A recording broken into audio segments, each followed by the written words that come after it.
He gave away his only sandwich to a stranger who looked forgotten by the world. His mother thought it was just a sweet moment of kindness, until a private jet landed outside their tiny home the next day.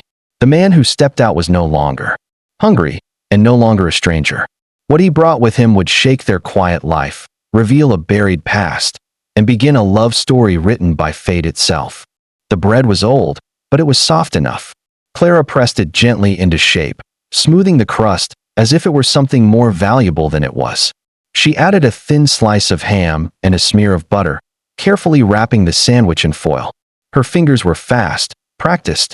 She did this every morning before sunrise, before her son even opened his eyes. "Leo," she called softly, "your lunch is ready." From the other room came the sound of socks dragging against the floor, then a yawn that stretched the length of the hallway. Leo, 7 years old and all heart, appeared with his too big backpack hanging off one shoulder. "Thanks, Mom," he mumbled, rubbing his eyes. Then, as always, he peeked inside the lunch bag and grinned. "You folded the foil into a spaceship again." Clara gave a tired smile, brushing a lock of hair from his forehead. "Well, astronauts eat sandwiches too." They walked together to the school bus stop, as they did every morning. The neighborhood park sat quiet on their left, the trees still dripping dew. Just beyond the bench where they always paused, a man sat hunched over, wrapped in a jacket that had seen better years. Leo tugged at her sleeve. "Mom, he looks hungry." Clara glanced over. The man's eyes were downcast. His hands trembled. As he cupped something invisible, Leo reached into his bag, pulled out his sandwich, spaceship and all, and walked toward the man. "Hey, mister," he said gently. "You can have mine today." The man looked up slowly, startled. His voice cracked. "Why?" Leo shrugged. "You look hungry." Clara watched from a distance, her heart catching in her chest. The man took the sandwich like it was gold. "Thank you, kid," he whispered. When Leo came back, Clara knelt down. "You sure? That was all you had?" Leo nodded. "I had breakfast." He probably did not. She pulled him into a hug, tighter than usual. They continued their walk in silence, but the kind that feels warm and full. That evening, Clara made dinner from leftovers. They sat on the floor, plates balanced on their knees. Leo giggled as she told stories about how she used to draw superheroes on napkins for her classmates. When he fell asleep, Clara stood by the window, arms folded, eyes on the park. She thought about the man, about Leo's kindness, and about how little they had, yet how much her son still gave. Then, just as dawn was about to break the next morning, a strange sound filled the air, like thunder, but smoother, deeper. She stepped outside and watched, speechless, as a sleek, silver private jet descended over the empty field near their house. It landed softly on the grass, and from its open door, a figure stepped out. Everything was about to change. Clara woke up every morning before the sun did. The alarm clock never rang, because it had stopped working 3 months ago. But her body had learned to rise with responsibility. There was rent to pay, bills stacked like puzzle pieces, and Leo. Always Leo. Their house was not really a house. It was the left side of a faded yellow duplex, with a leaky bathroom tap and a cracked kitchen tile that always snagged her socks. But Clara kept it clean, warm, and filled with stories. Stories were her currency. She had once dreamed of becoming a children's book illustrator. Those dreams lived in the worn sketchbook stacked in the corner of the living room, each page filled with dragons wearing glasses, astronauts with teddy bears, and tiny girls with big capes. But reality had taken her down a different path, one where passion paid nothing and practicality paid just enough to be one day. She freelanced as a graphic designer. By night, she worked a shift at the bakery downtown. And in between, she lived for the little windows of time when she could simply be Leo's mom. Leo was her mirror and her motivation. He had his father's eyes, though he had never met him, and Clara's mischief. He loved peanut butter, hated math, and believed that kindness was something you could never run out of. She had raised him to believe that, even when life was unkind to them, every day was a balance beam. Rent was always one job late. Groceries were a strategy game. Her phone screen had a spiderweb crack that distorted every selfie they took together. But they made it work. Together, they had invented what they called window shopping picnics, walking through fancy stores and making up stories about the things they would buy one day. Clara would point at a $300 lamp and Whisper, "That is clearly a spaceship in disguise." Leo would grin, eyes wide, and add, "With built-in marshmallow launchers." On good nights, when she got home before bedtime, they would lie on the couch and invent bedtime tales. Leo would start, and Clara would finish. No dragons or pirates. Only sandwiches that turned into friends, or old men who grew wings, and always. There was laughter. Clara was tired most of the time, but never too tired to laugh. It was her rebellion. When the landlord's notice came that rent would go up, she made it into a game, pretending the envelope was a challenge from a villain named Inflationator. When she spilled coffee on her client's sketch draft, she turned the smudge into a penguin and sent it in anyway. The client loved it, but there were hard nights, too. Nights when the kitchen was too quiet, when Leo was asleep and Clara stared at the ceiling wondering if she was enough. If love and laughter could pay for braces, school books, or heat in the winter. Still, she never let Leo see the cracks. She patched them with winks and silly voices, with carefully folded foil and scribbled rocket ships. She gave him a world where magic still lived. Even when the pantry was thin and the bills thick, she had no time for dating, no energy for charm.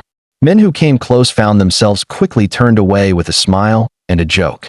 "Unless you can draw a perfect dinosaur in under 30 seconds, she once told a persistent coworker, "You are not my type." But the truth was, she did not trust easily. Life had taken enough from her. She would not hand her heart to someone who could walk away when things got hard. So she built a fortress out of sarcasm and strength. People mistook her wit for walls. But those who looked closer, who really paid attention, could see that Clara was the kind of woman who had learned to plant sunflowers in the shadows. And Leo? He was her light. The reason she got up every day. The reason she had learned to stretch joy like fabric, to cover more than it should have been able to. That morning in the park, when Leo gave away his sandwich, she had watched silently. Not just proud, but humbled. She had always taught him that they did not need to have a lot to give. That even when the world gave them less, they could still offer more. And he believed her. She never imagined that one tiny act of kindness from a boy with an empty lunch bag would ripple so far. But it had, because now. The next morning, the wind outside their window carried something foreign. Something big. A low hum, like a giant purring. Clara blinked away sleep, stepped outside in her slippers, and stared in disbelief at what was descending from the sky. A private jet, sleek, silver, silent, was landing in the open field behind the school's old basketball court, just 1 block from her house, and a man was stepping out. Not just any man, the same man Leo had given his sandwich to. Clara stood frozen on the porch, the field beyond the schoolyard, usually a place for stray dogs and rusting bicycles, now held a sleek private jet that shimmered in the morning light. The neighborhood kids gathered along the fence, jaws slack. Phones clicked. Someone's dog barked nonstop. And there, stepping down the retractable stairway, was the man from the park. Only he did not look like the man from the park. And no more layers of ragged fabric. No more sunken posture. He stood tall in a tailored dark gray coat, the kind stitched with silk and understatement. His hair, once messy and matted, was now neat, swept back, faint silver at the temples. Clean-shaven, sharp, controlled. That he looked powerful, but his eyes, those were the same. Gentle, thoughtful, focused now on a small yellow house where a single mom stood on a porch in her mismatched socks, holding a chipped mug of instant coffee. Clara narrowed her eyes. What in the actual? She muttered under her breath. Leo, still groggy from sleep, peeked out behind her. His voice lit up instantly. "That is him. That is the man I gave the sandwich to." "Yeah," Clara said flatly. "I see that." By the time the man reached her front step, the neighborhood buzzed like a hive of startled bees. Curtains moved. Camera phones poked from second-story windows. Clara crossed her arms and stepped onto the porch like it was a battlefield. "You again," she said calmly. He gave a polite nod. "Good morning. You said you were hungry." "I was." "You lied." "I did not." She blinked. "You have a jet." He paused. "I also had no food that day." She stared, one brow lifting in defiance. "What is this? Some kind of social experiment? Do you wander around dressed like a ghost to test people's kindness?" "No," he said simply. "I was just searching." "For what?" He looked past her, at Leo, now sitting on the porch rail with toast in hand. For something honest, he said. Clara glanced back at her son. Leo smiled and gave a small wave. The man smiled, too, just barely. She hated how calm he was. How composed. As if this, showing up unannounced with an aircraft, was completely normal. "Who are you?" she asked, tone sharp. He extended his hand. "My name is Archer Langston." The name hit her like a gust of wind. She knew it. Everyone knew it. Archer Langston. CEO of Langston Tech, philanthropist. Billionaire. The man who had disappeared from public life 3 years ago after a tragic personal scandal involving a collapsed school charity and rumors of betrayal. She did not take his hand. "Why are you here?" she asked. Archer dropped his hand, respectfully. "I came to thank your son. And I came to speak with you." Clara laughed once, no humor in it. "Well, you picked a dramatic way to do it." "I do not do things halfway," he said evenly. She motioned toward the street. "Maybe you should try that sometime. Keeps the neighbors calm." Archer hesitated, then said quietly, "May I come in?" Clara looked at him, really looked. She did not see a billionaire. She saw a man with more patience than most, a voice that never raised, and eyes that carried something old. Worn, still. She shook her head. "No, not yet." "I understand," he replied. "Then would you meet me instead? Somewhere neutral?" She thought for a moment, then shrugged. "Fine. There is a coffee place 2 blocks down. Opens in 30 minutes. If you are buying, I might listen." He smiled faintly. "I will be there." And with that, he turned and walked back to the jet. Clara watched him go, heart pounding. Leo tugged on her sleeve. "Do you think he is like a good wizard in disguise?" Clara shook her head slowly, a ghost of a smile creeping in. "I think he is trouble wrapped in velvet." But she was curious, and that terrified her more than anything. The cafe smelled like burnt cinnamon and spilled dreams. Clara arrived first, took the corner booth, and ordered the cheapest coffee on the menu. No sugar, no cream, just something to hold. She watched the door, tapping her finger against the mug. When Archer walked in, the room shifted. Not in volume, but in attention. The barista froze halfway through steaming milk. A teenager near the window nudged her friend. He moved like he belonged in boardrooms, not in cracked vinyl booths under flickering lights. Still, he smiled and sat across from Clara like he had been doing it his whole life. "I did not think you would come," he said. "I am curious," she replied. "That is all." The waitress returned. He ordered nothing. "You are not going to get anything?" Clara asked. "I am not here for the coffee." She sipped hers and raised an eyebrow. "So what are you here for, Mr. Langston?" He pulled out a small envelope and placed it on the table. "That," he said, "is a full scholarship. Private school, art programs, meals, transportation, everything for Leo." Clara looked at it without touching. "Why?" "Because he gave me something when I had nothing." "You are not exactly nothing. You flew here." "I was not flying that day," he said gently. "I was walking, thinking, trying to decide if people still had goodness in them. Then your son gave away his lunch." Clara crossed her arms. "So this is gratitude? A thank you note in the form of a 6-figure donation?" "No," Archer said. "This is something else." He reached into his coat again, and this time laid down a folded sketch, an old flyer Clara had designed years ago. A flyer for a dream. She once had a free art center for kids in struggling communities. She had printed 10 copies, hung 3, then gave up. Clara's breath caught. "Where did you get that?" "It was still online," he said. "Forgotten, buried, but not deleted." She touched the paper gently. "I was younger then." "You were brave," he said. "And I want to fund it." Fully. Quietly. She shook her head. "Why?" "Because Leo's kindness did more than feed me. It reminded me what I stopped believing in." Clara looked at him, suspicion flaring. "And what do you expect in return?" "Nothing," he said. "That is not how billionaires work." He smiled, not offended. "I was not always a billionaire." She leaned back, folding her arms again. "Still smells like guilt money." Archer exhaled, steady. "I cannot change what you think of me. But I meant what I said. Your son's sandwich changed something in me." Clara stared at him. Her instinct said to run, to protect Leo, to assume danger and generosity. But there was something else, a quiet truth in his voice. Not polished, not practiced, just real. She tapped the sketch with her nail. "If I say yes to this, what happens next?" He met her gaze. Whatever you choose. She picked up the envelope, and for the first time, she did not say no. Clara never intended to make headlines. But 2 days after accepting the scholarship for Leo and agreeing to let Archer quietly fund the community arts center, her photo was everywhere, from struggling single mom to billionaire's muse. Clara Bennett. Who was the woman behind Archer Langston's disappearance? Ordinary sandwich sparks extraordinary romance. The last one made her laugh. A bitter, exhausted laugh. Paparazzi gathered outside the duplex. Neighbors whispered.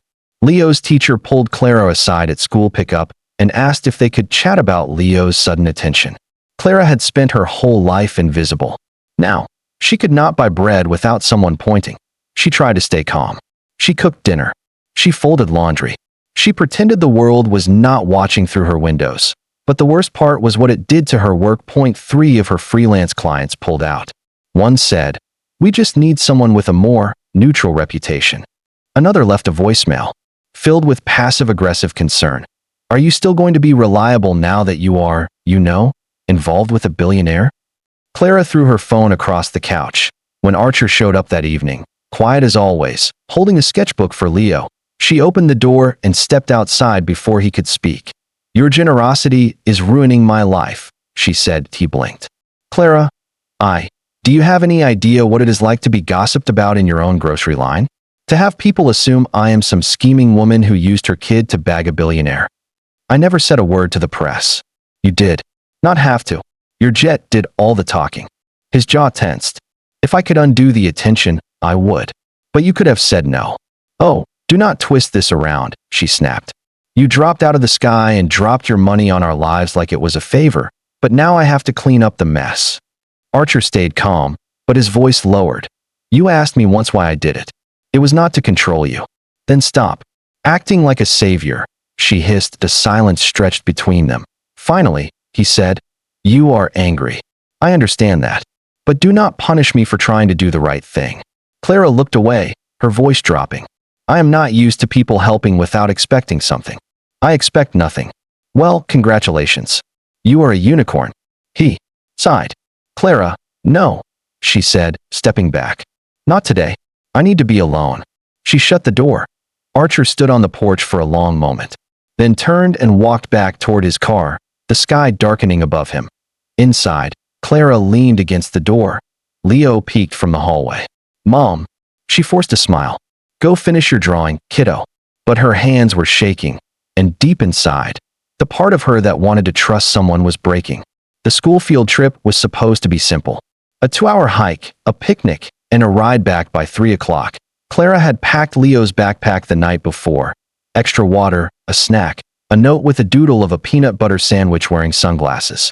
"In case your sandwich forgets how cool it is," she had written. That morning, she had overslept. She missed saying goodbye. By noon, she was knee-deep in a rush freelance project. Her phone buzzed with a number she did not recognize. She ignored it. Then it buzzed again, and again, and again. By the 4th call, something in her stomach twisted. She picked up. "Is this Clara Bennett?" A voice asked quickly. "This is Nurse Gray from Oak Ridge Elementary. Your son, Leo, he collapsed on the trail. We had to call emergency services. He is at Ridgeview Hospital." Clara's mug shattered on the floor. She did not ask questions. She did not pack a bag. She grabbed her keys and ran. The Uber app showed a 15-minute wait. She ran to the corner and flagged down a cab like her life depended on it. Because it did. The driver tried to make small talk. She could not speak. Her heart was running laps inside her chest. The ride felt like hours. At the hospital, the nurse met her at the door. "He is stable," she said gently, "but dehydrated. His blood sugar dropped. He fainted. We got to him quickly, but he was asking for you." Clara burst into the room and froze. Leo was on the bed, and 4 in his arm, cheeks pale but eyes open. And beside him, sitting calmly, holding his hand, was Archer Langston. Clara blinked, breath caught. Leo smiled faintly. "Mom." He was here before the ambulance even left. Clara looked at Archer, who stood slowly. "I was nearby," he said. "Saw the emergency alert online. I called the school. They told me what happened." "You," she began, then stopped. Her throat was too tight. "He is going to be okay," Archer added quietly. Clara sat beside the bed, brushing Leo's hair back, her fingers shaking. I should have answered the phone. I should have been there, she whispered. You are here now, Archer said. She looked up at him, her voice barely audible. I told you to stay away. He nodded. You did. So why are you here? He met her gaze. Because you should. Not have to go through this alone. She looked at him for a long moment. And then, to her own surprise, she did not push him away. That night, long after Leo had fallen asleep, Clara stepped into the hospital corridor. Archer was sitting on a bench, his coat draped beside him, staring at the floor. She sat down next to him. I did not ask for this, she said. I know. I did not want to need help. I know that too. There was silence between them. This time, not sharp, but soft. She turned her head and looked at him, her voice quieter. But I was glad you were there. He nodded, still not meeting her eyes. I promised myself I would never try to fix someone's life again. Not after what happened. Clara frowned. What do you mean? Archer looked at her finally, and what she saw in his eyes was not strength, it was loss. I will tell you, he said. But not here. She studied him. The man who had once stood in rags at a park bench. The man who now sat beside her. More human than powerful. Clara leaned back against the wall. And for the first time in weeks, she did not feel like she was bracing for a fall. The cafe was nearly empty when they met again. Clara had insisted on somewhere quiet, away from headlines and stares. Archer had agreed without a word. He sat across from her. No security, no driver, no suit. Just a gray sweater and eyes that looked tired beneath their calm surface. Clara stirred her tea, unsure how to begin. You said you would tell me, she said softly. Archer nodded. I will. He reached into his coat and took out a small photo, worn at the edges.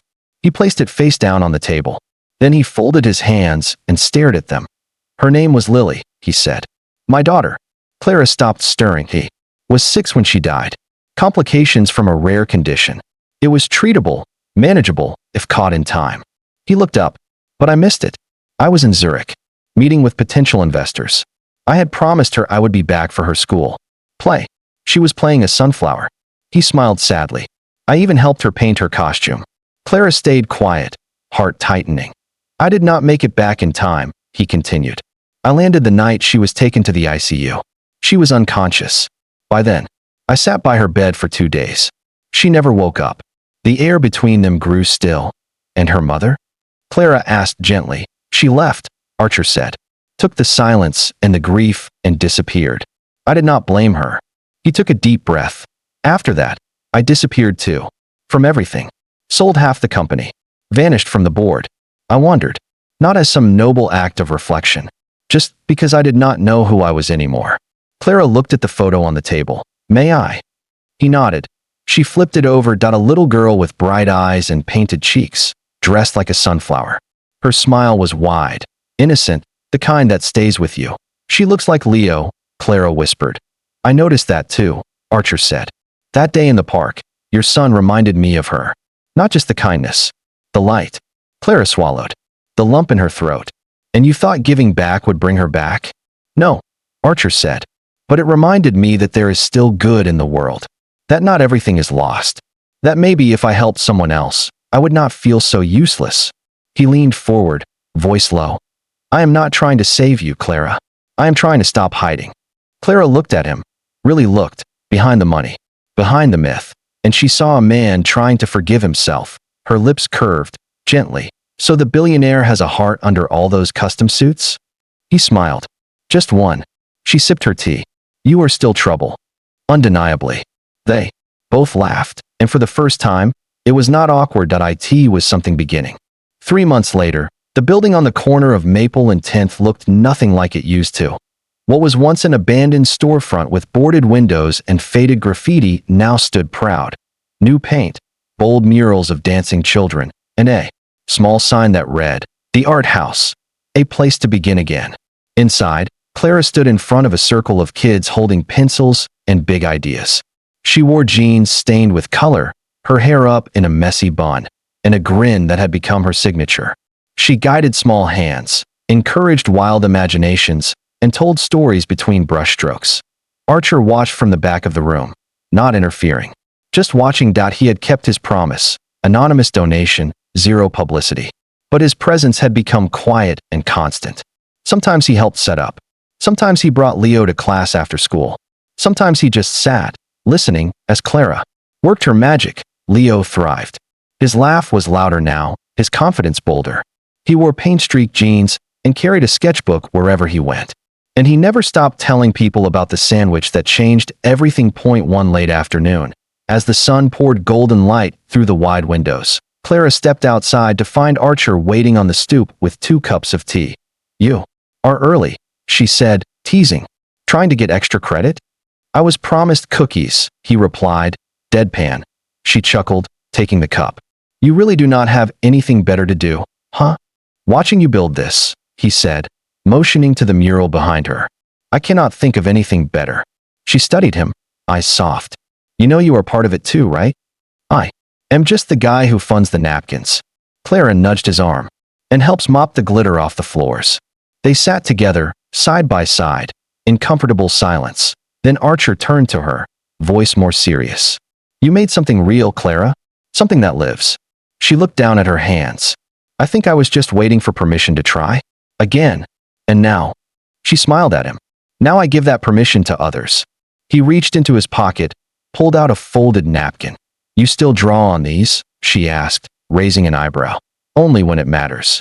He handed it to her. On it, a simple doodle, a tiny sandwich with wings and a heart in the middle. Clara laughed. "Is this your idea of flirting? I am a man of limited talents." "Well," she said, folding it carefully and tucking it into her bag. "You are improving." Just then, the door opened and Leo came out, holding a paper plate. "Mom," he said with glee, "you forgot your cookie." He handed her a chocolate chip one, broken in the middle, a little lopsided, but clearly made with love. Archer looked at Leo. "Did you make this?" Leo grinned. "Yep, it is for her, but you can have half." Clara looked at Archer, then at Leo, then broke the cookie in 2. "We share everything now," she said. Later that evening, as the sun dipped below the rooftops, the 3 of them stood in front of the mural, Leo between them, their shadows long across the sidewalk. It was not perfect. Nothing ever was, but it was real, and sometimes, real was enough. If this story touched your heart, leave a comment. We love reading everyone. Tell us, where in the world are you watching from? What would you have done if your child gave away their only lunch?